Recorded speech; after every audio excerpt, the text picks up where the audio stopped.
خۆشەویستان بە بۆنەی ساڵیادی برای بەڕێز و خۆشەویستمان کاکە شارۆچمیانی دانیشتوو لە شاری سلێمانی ئەو ئاهەنگەمان پێگەناوە بە بەشداری کاکە شارۆچمیانی، کاکە شێخ سەرکاری چمیانی، کاکە ئەژی گۆران چمیانی، کاکە هاوبیر چمیانی، کاکە ڕێنیای پاشا، کاکە شێخ بەیکۆڵ، شێخە پشکۆلی خۆشەویست، کاکە کەرمان چمیانی خۆشەوی بەیادی خاڵە حەمە باوشی کاکە شارۆچمیانی و بەیادی هەموو عەلوەکەش.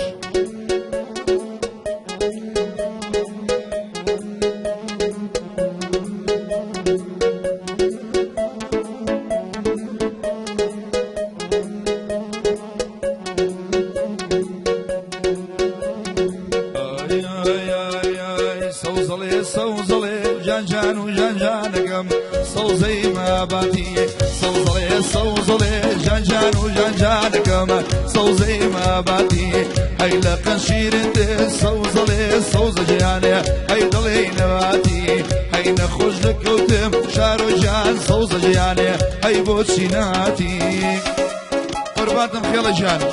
لێی دەتایبەت بۆ هەموو چنیان بۆ هەموو شەڕباژێر.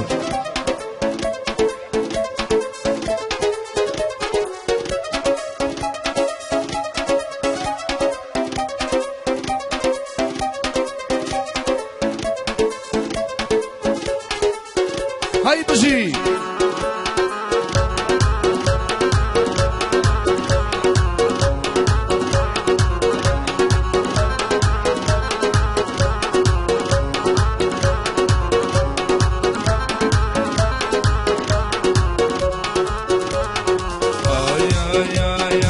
هيدا مكوبينا سوزلي سوزلياني هي بيني لكاني هيدا مكوبينا سوزلي سوزلياني هي بيني لكاني هي قريت يا بردام سوزلي سوزلياني خلجينا وشنياني هي قريت يا بردام نزاري سوزلياني خلجينا وشنياني سوزلي سوزلي سوزلي جانجان وجانجانكم سوزي ما باتي هي لبنا الشيرين بين سوزلي سوزليان كشي علي نباتي خيلا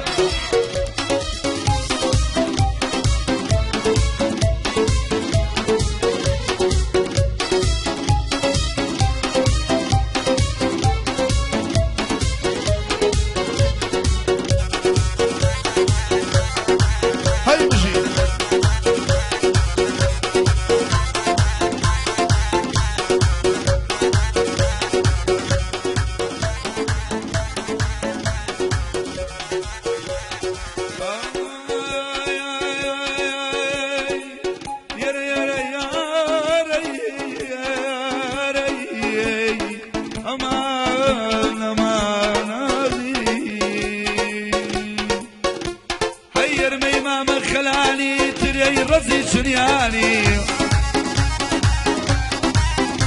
هيا الإمام خلاني تري رزي شرياني هاي ضلينا وبينا ببسو بقراني هاي اشكي خدو خالي بمشي شغلي بقرياني هيا مشو كان ميوانم للاي شارو شنياني هاي وعدم دا قاعدي بوكم ببيلا مرد مزاني هاي يردود السيما شكم خالة حمد شنياني هاي شيخ سركاري جديري حوي شنب مرزاني هاي يجي قرام شنياني مازدقن شاوكاني هاي امشو كانت الخوش شو كابير ياناني هاي وشيخ مشكولة نمرية شيخ مشكولة نمرية شو كم الشيخ كاني هاي ما مرم يا ليريا زيادة رول نقرشاني يلا قرباني توبم امشوي لشابيلاني دوكا قرني خوشوي استايبت او همو چنيان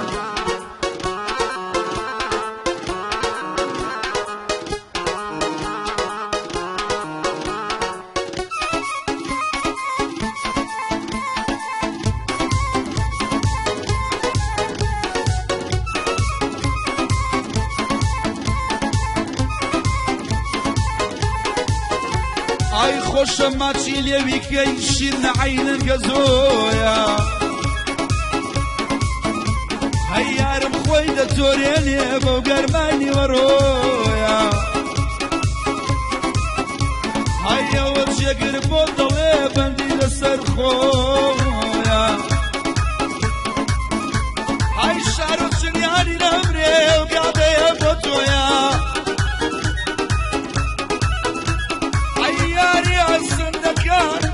يا الصدقة وبند عايدي تويا هاي كالزرقتنا يا منافسي رامبويا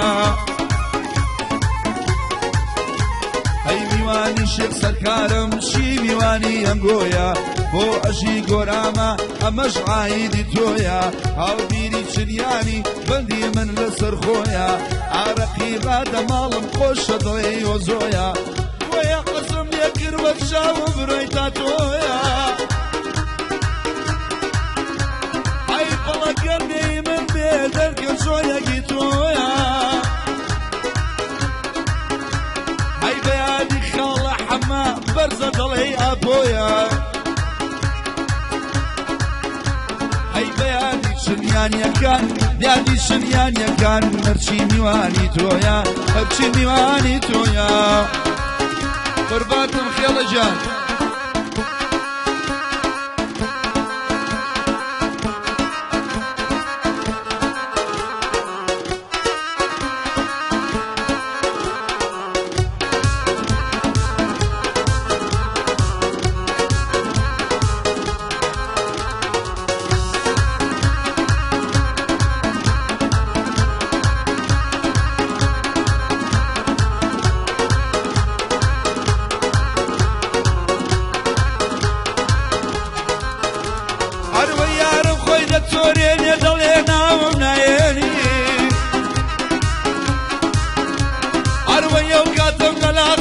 بقوزا وديني هاي وي بشارو سنجاني خيلا قرمين بيني هاي اللي رشاوي ما شكم كاك صالحي بينجويني هاي لبر خاطري الشيخ بشكول لمشو قرمين بيني بياتي لدخيلا عرسكي بمدر بيني تايبت بوشن يعني قال تايبت ومخصوص قربانتم نصيبي موضوع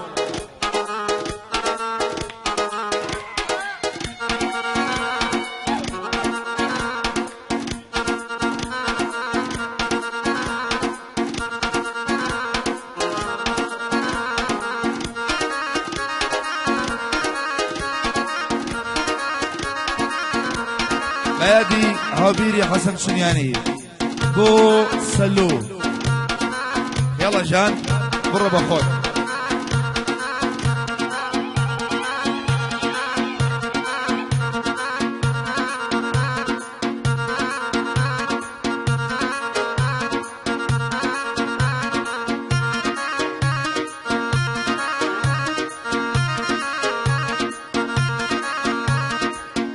بو الشيخ بشكل باراوي طيبت هاي بجي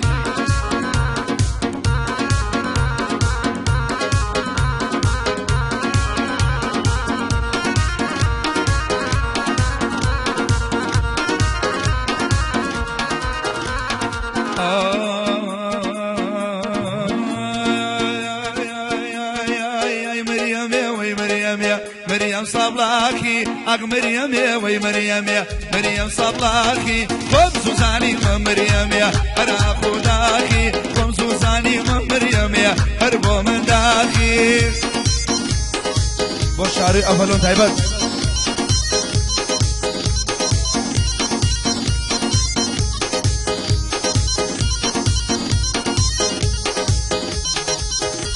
خريا وبالاكي مريم لو فريديوا أوا بالاكي مريم لو فريديوا وخم كارماشي مريم يا بالم دابيوا أرخم خالاشي مشاروجان بالم دابيوا خر خر خر خر خر خر خر خر مريم وي مريم يا مريم صلاحي مريم وي مريم يا مريم صلاحي خمسو زاني ما مريم يا أنا خداكي خمسو زاني ما مريم يا ماي مماكي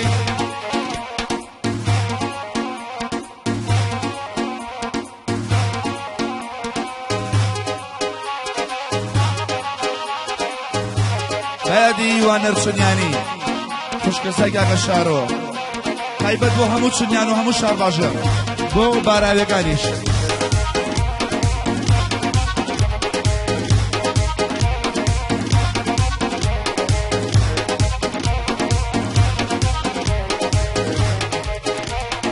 ئەکراسە جوانە و مریەمێ لە گوێ کڕیوە ئەکراسە جوانە و مریەمێ لە گوێ کڕیوە جوانی وەکو تۆ مریەمێ قد خدنا الديوة جواني وكوتو مريم يا قد خدنا الديوة مريم يا وي مريم يا مريم صلاحي مريم يا وي مريم يا مريم صلاحي خمسوزاني ومشيخ جان أربو من أخي خمسوزاني ومكرمان جان أرأى من أخي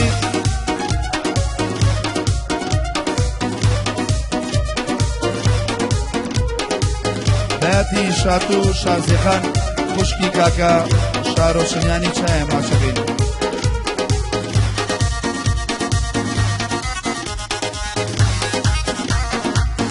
قورباتم جوشکەکەی خۆم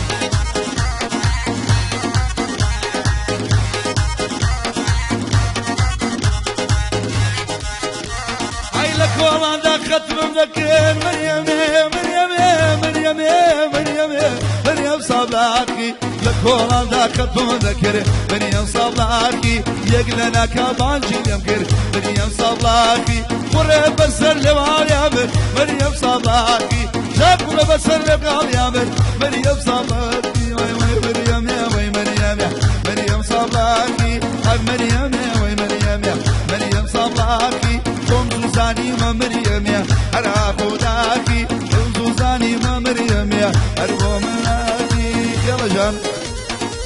قربانتم سرمي بسرما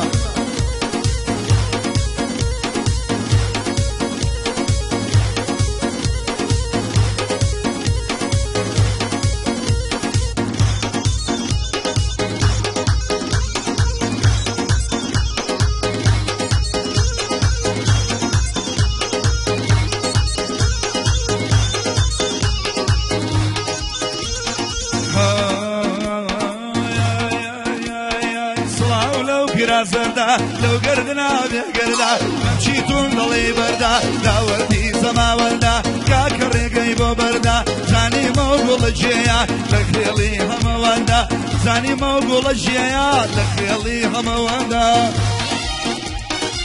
قربات الخيلة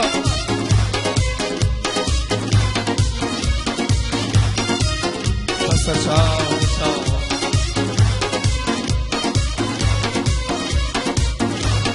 خوشویستە شێخە بشکۆن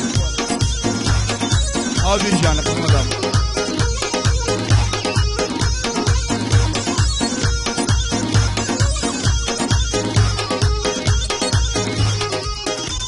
هايكا شاوة بريدة شاوة درجي دروهناو من بوتو يسوتاو كما يدروهناو جيرم قليم بروانا عاشقي زوفي خاوم للأيمام الشاروما وللتو توراوم صلاو لو كرازردا لو قردنا بيقردا تجواني لو ضمندا ممشيتون ضلي بردا داودي زما وندا كاكر نقيبو بردا لبر خاطري الشارويا خوشي دكم قعدكا خوشي دكم قعدكا بۆ هاوبیری خۆشەویست وڵاو سنیانانە خۆشەویستی جێگری میری حسێنن سوێنێ لەسەرم نییە سوێن كاكم حزي لهينا شتا فرقة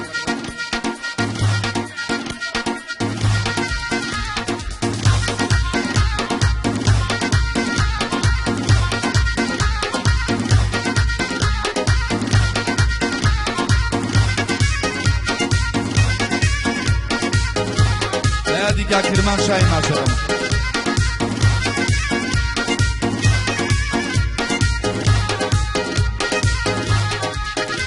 هاي سيريم كليم بروانا هاي قولي باقي جينم شاور واني شبيكم دار بخو بينم يا خدكم طلبيا كل مرقب بينم يا خدكم طلبيا كل مرقب بينم صلاو لو كرا زردا لو قردنا بيقردا مچي تون ضلي بردا داوتي سماواندا حابي رقيب بردا زاني موقول جيا لخيلي يا مواندا زاني موقول جيا لا وكي الواندا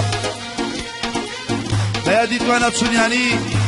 وانر تشونياني خوشويسة خوشوي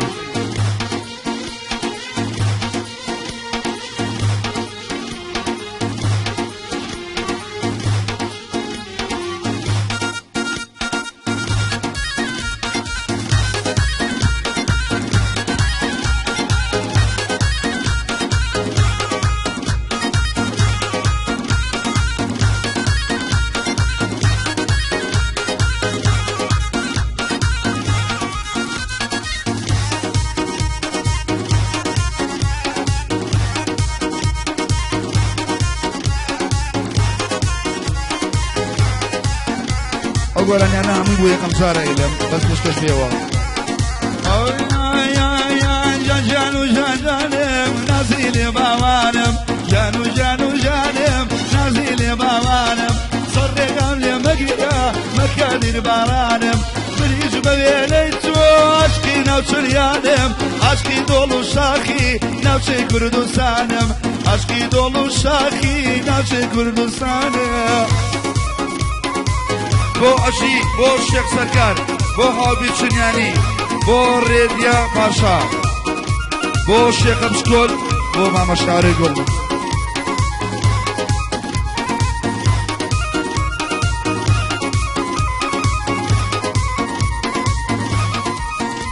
هاي قلوب سلينا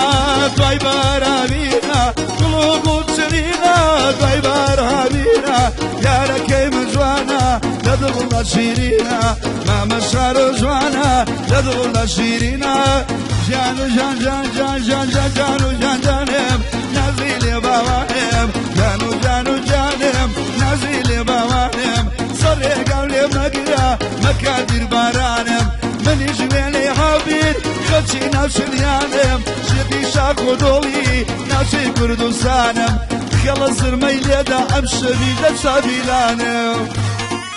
والله حلو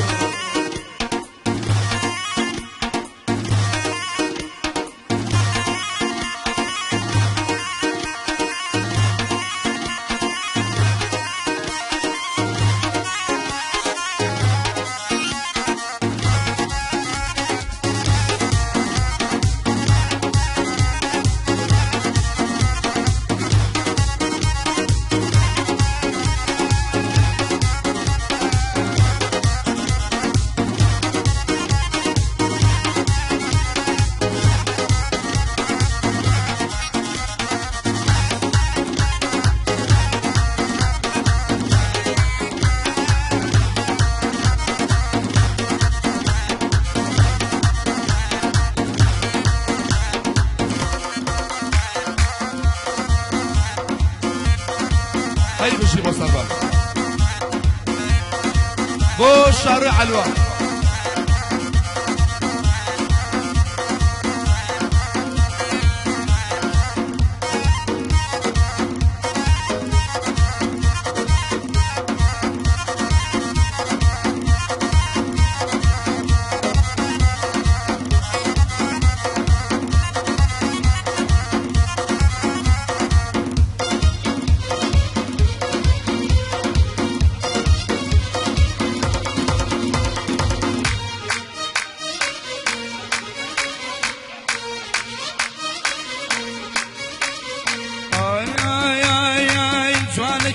شاريا او دمي دلداريا جوانا چيز شاريا او دمي دلداريا دانشتوينة ووليرا خلجي سليمانيا دانشتوينة ووليرا خلجي سليمانيا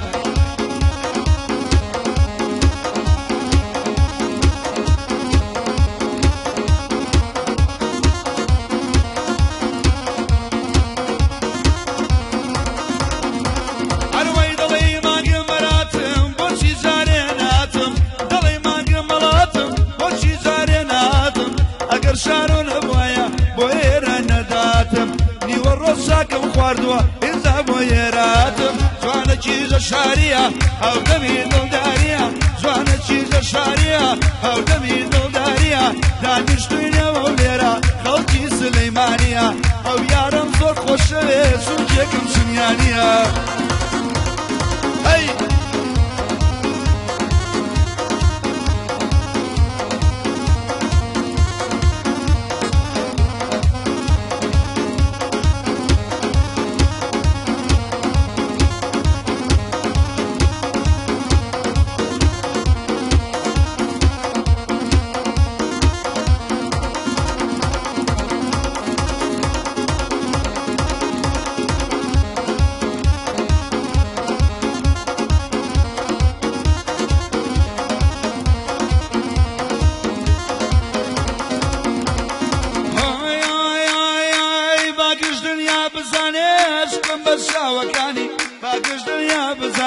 عشقم بە چاوەکانی ئەگرێ لە من بەرداوە بۆ بە دەردە نازانی خێڵە قوربانی تۆ بم ئەم شەو لە چاویرانی لە بۆ خەڵکی چنیانە مازەکەم چاوەکانی لە بۆ شێخە بچکۆلا ئەویشم بە مەرزانی لە بەرخاتی ڕێدیایە ئەو پاشڕایە یانانی بۆ عەشی گۆران دڵێن ناوەستم تا بەیانی شێخە سەرکاراتووە ئەویش لە شنگانیانی بە یادی خاڵە ئەمە ماش دەکەم چاوەکانی بە یادی خاڵە ئەمە ماش دەکەم چاوەکانی بە یادی کاکە خاڵە حەمید خۆشەویست باڵکی شارۆچنیانی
حەزم لێ کردی بەخوا خەڵکی چڵیانی خەڵکی باراویشی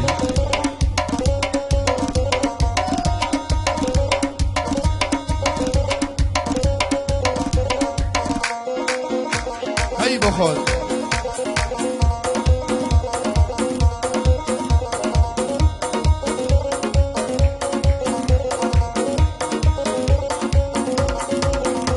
هەی بە یادی ژاران شەریفە جان و جان ئەیام زەمانەیە بە یادی ژاران شەریفە بشار جان أيام زمانة قاعدة يدكم شريف جان وجان لبول شنيانا قاعدة يدكم أما شريفة لبول شنيانا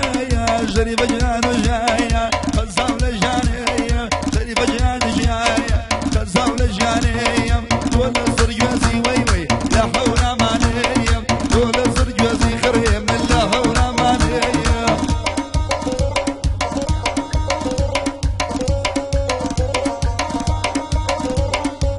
لخاله بيرو بوسه جال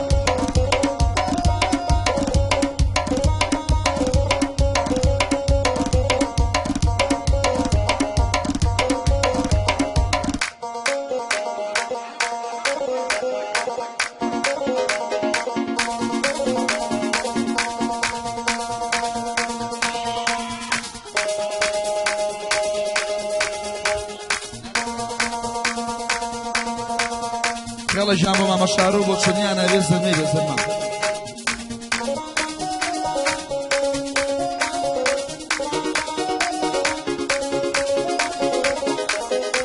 طيب بو على شارع سليماني بخوي ومشتريقاني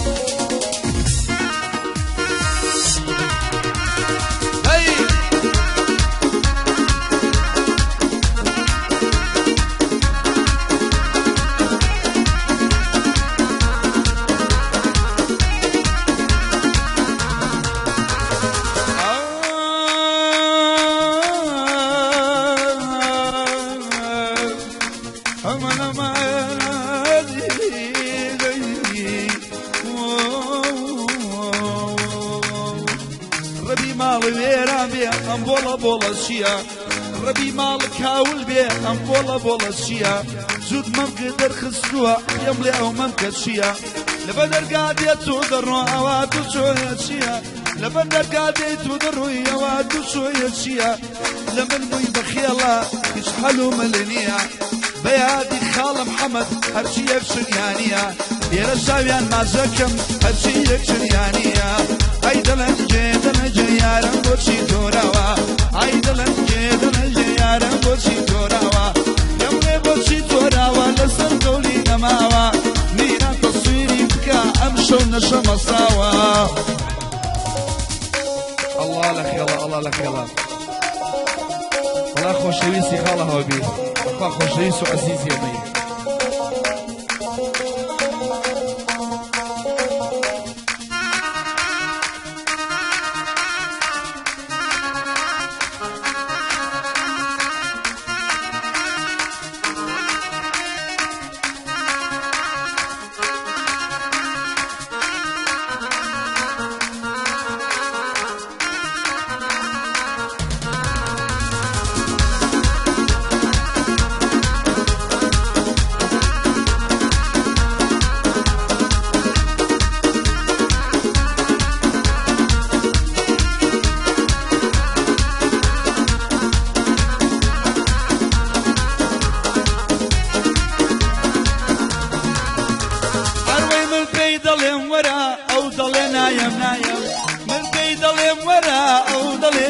نايم تازه خوي عاجز كردوه بولاي مال ايمن نايم دلي تازه نايم بولاي مال ونايم عليك وكوكشان عليك وكوكشان بابو قران رايم دلك وكوكشان بابو قران رايم قرباني يا وبربم قرباني يا وبربم قرباني يا وبربم امشو بيلم دلايم نيواني يا بيرم ببيلات دلايم عبدلن جدلن جيارم لزي توراوا عيدلن جدلن جيارم لزي توراوا قرباني خيالبم امشو قصي دواوا دلاي ما مشارم قاعد قصر دواوا هاي بجي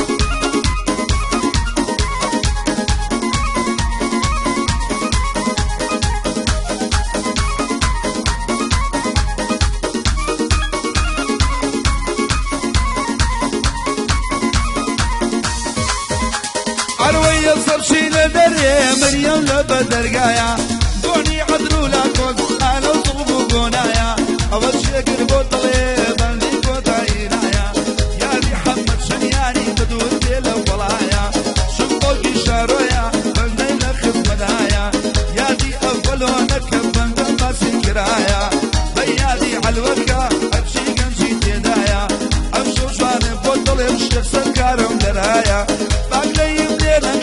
او اشياء دلايا هافيري شرياني شي شرياني دنيايا بورد يا باشايا ببيلا وباشايا بوشيخ وبشكولا ارخوي شيخ وشيخايا بوشيخ وبشكولا ارخوي شيخ وشيخايا ببيلا جواني بوطلم شنك اجيب دلايا شنك اجيب دلايا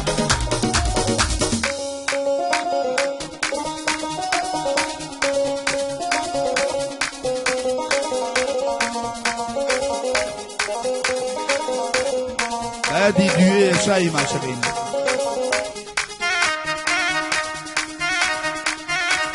الله الله يلا جا والله هاي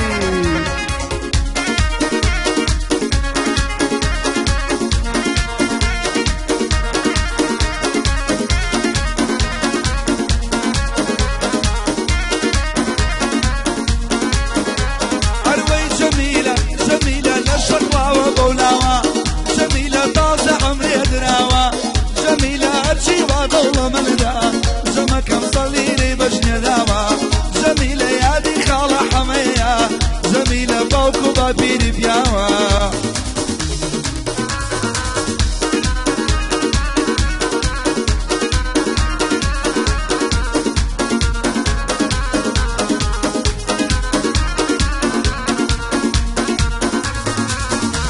أروي جميلة بايدو كان خلكانا جميلة ممكو شبه وشاوانا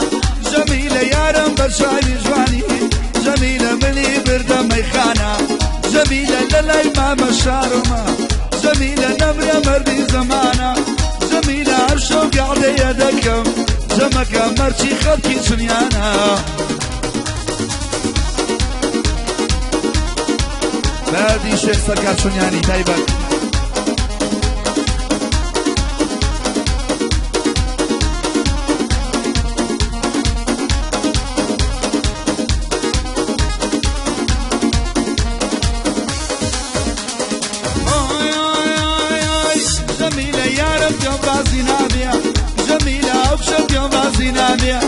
جميلة يا ربوك الله بيا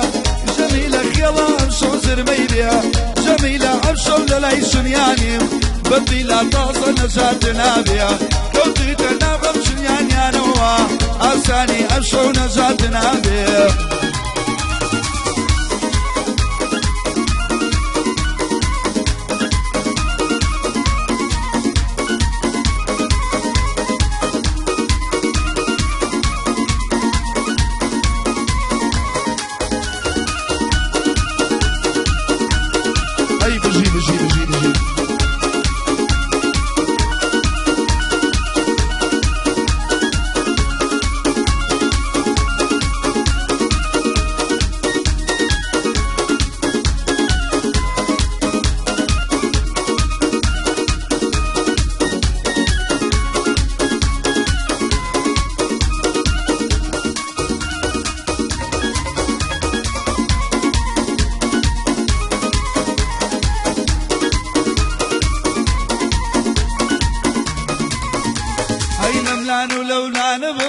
خايدوما ما نبم لملانو لولا نبم خايدوما ما نبم أقتني وارا دقري أمشو مني وانبم وربو قدي بارا وقلم بقربان بم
خرابري معرض صلاح الدين شاعري باشكم